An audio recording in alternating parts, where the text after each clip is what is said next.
After starting his radio career in his hometown of San Antonio, Joe Izbrand arrived at Houston's KTRH in 1981.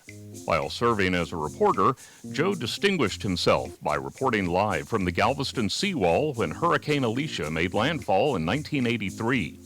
Subsequently, he provided in-depth coverage of the 69th session of the Texas legislature and reported on the heightening political tensions in El Salvador, Guatemala, and Nicaragua. In 1989, Joe was named managing editor of the 35-person KTRH news staff, and he was promoted to news director in 1991.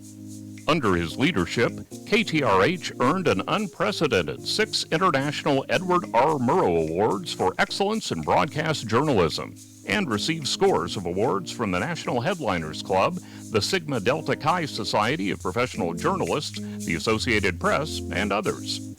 After leaving broadcasting in 2000, Joe returned to San Antonio, where he worked as a senior-level strategic communications counselor. Since 2014, he has served as Chief Communications Officer and Associate Vice President for Communications and Marketing at his alma mater, the University of Texas at San Antonio. The Texas Radio Hall of Fame is pleased to welcome Joe Izbrand.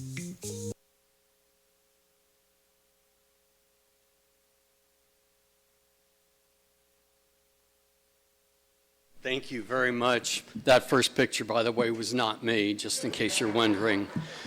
Let me first say that it's an honor to be included among this year's nominees and inductees who are all so exceptionally talented and deserving of recognition. Congratulations to all of you.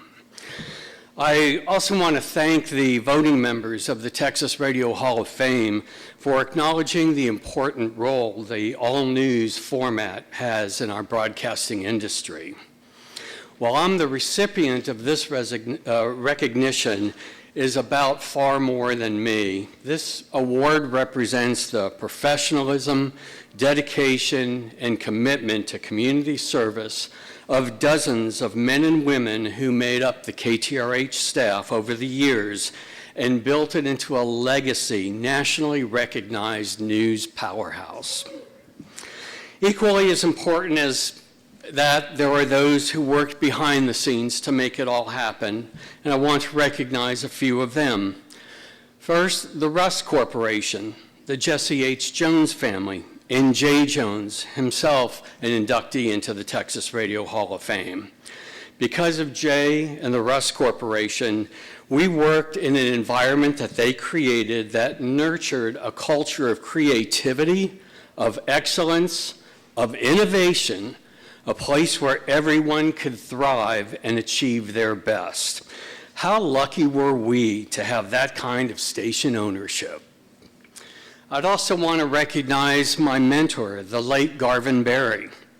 You can't think of Houston news without thinking of Garvin and his decades of influence in newspapers, television, and radio. A quick story about Garvin. In 1981, I was working part-time at WOAI in San Antonio and desperate to make my big break into the news business. I was invited to come interview at KTRH and interview with Garvin. I drove from San Antonio to Houston, prayed a lot along the way, interviewed with Garvin, had what I thought was an extraordinary interview. I said, this is exactly the kind of news director I would want to work for. It's the kind of news director I would want to be. I thought, this is a home run. I'm leaving the station, I'm walking down the stairs to depart, and before I go, Garvin says, before you leave, go ahead and fill out an application. And I said, okay. And do you have a pen? And he looked at me in his Garvin way, and he said, a good newsman would always have a pen.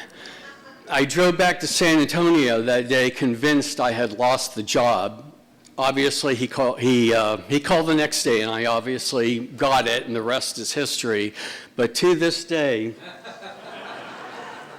I honor Garvin Berry. He is a true legend in radio news. I also want to take this moment to thank a longtime friend and later my general manager, Laura Morris, another inductee, who couldn't be here today. Laura was unwavering in her commitment to journalistic integrity and a fierce champion of the all-news format and of the KTRH news team. Where else besides a place like the Rusk Corporation under Jay and with a general manager like Laura would you be able to direct a news staff of 35 anchors, reporters, editors, desk assistants doing amazing work? And to my dear friend and former news director, Melanie Miller, whose adherence to the highest standards of broadcast journalism has influenced countless others and brought along new generations. She also helped to pave the path for me in news management, and I'm so grateful to you.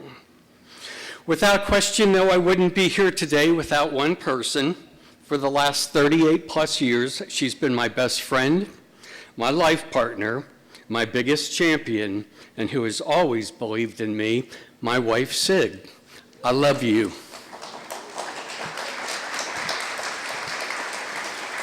The all-news format as we know it doesn't exist anymore, but there remains good news about the state of news. A recent survey revealed that a majority of Americans believe the most credible source for news comes from local radio stations. Not TV, not newspapers, not the internet, not broadcast networks, from local radio stations. There is still quality, community-based reporting taking place out there all across Texas. You'll find it at nonprofit PBS stations, you'll find it in small town stations, you'll find it in small radio stations overall. But their impact is big and it's bold. Let's continue to support the commitment to journalistic excellence at all levels.